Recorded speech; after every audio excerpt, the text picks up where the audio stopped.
On this question, they're asking, what is the value of b, of a and b, of the exponential function that has no h or k values and passes through the points 0, 5, and negative 2, 45. So let's first begin by writing down those coordinates. So I have the two coordinates there, and they want us to write an exponential equation. We don't know if it's growth or decay yet, but they tell us without an h or k value. So here is what an exponential equation looks like. Y equals a times your growth or your decay factor to the power of x minus h plus k. I hope everybody's comfortable with that form. And again, the instructions say write the equation that has no h or k values. So because it says that it has no h or k values, that actually becomes a lot easier. You could erase the h and the k and have that simple problem right there. Cool? So we obviously need an a value and a b value to be able to write this equation.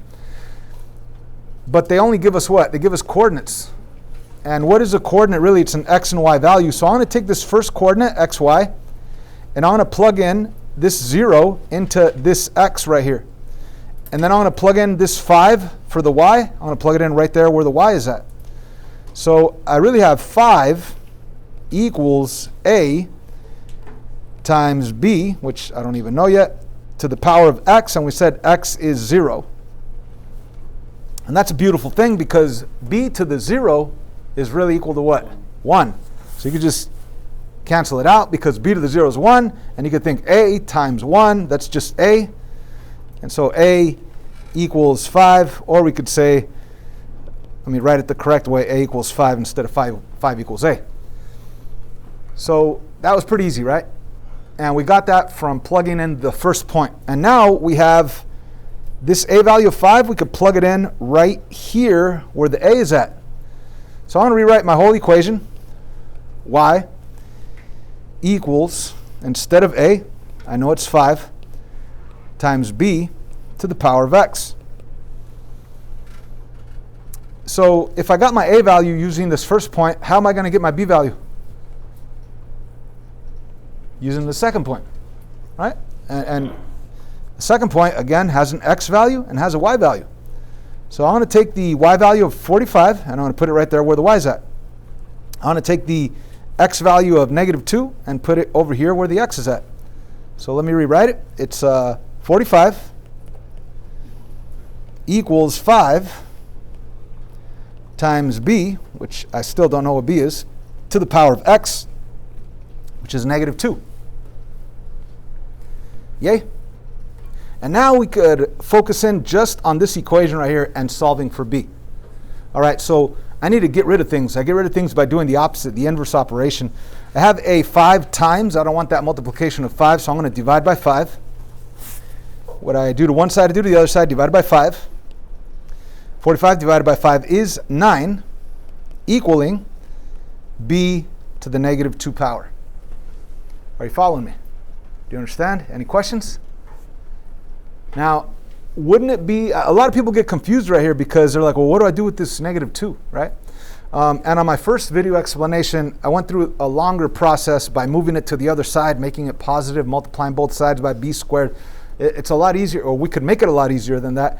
Wouldn't it be nice if this were a positive 2? Can't you just do a fraction? Yeah, you could do a fraction. That's what I did on my first video. But I want to show you an easier path. If this were a positive 2, you would just square root it. The square root of 9 is 3. It'd be done, right? So let's do that. But what do I mean by that? Let's make this a positive 2.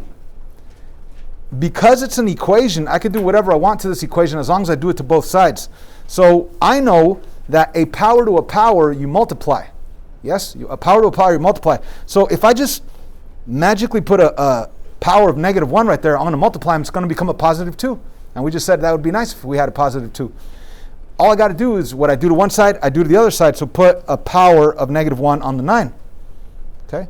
So again, power to a power, multiply, and you're going to get b to the positive 2. And over here you get 9 to the negative 1 power. Now, what is 9 to the negative 1 power? It's 1/9, right? Whenever you have a negative exponent, you got to grab it and move it to the other side of your fraction. So you put the fraction bar, you're going to move it down below. So you're going to have a 1 up on top, and on the bottom you're going to end up with a 9 equaling b squared. I mean, it's not that much faster, but I think it's more easy to understand. Finally, to get rid of that positive 2 on the b, the power of 2, how do I get rid of something squared? A square root. The inverse operation of a square is a square root. And what I do to one side, I do to the other side. So I will have b equaling, and normally I put a plus or minus in front of my answer, but we know that on exponential growth or decay functions, you want a positive value only inside the growth or decay factor, the b value.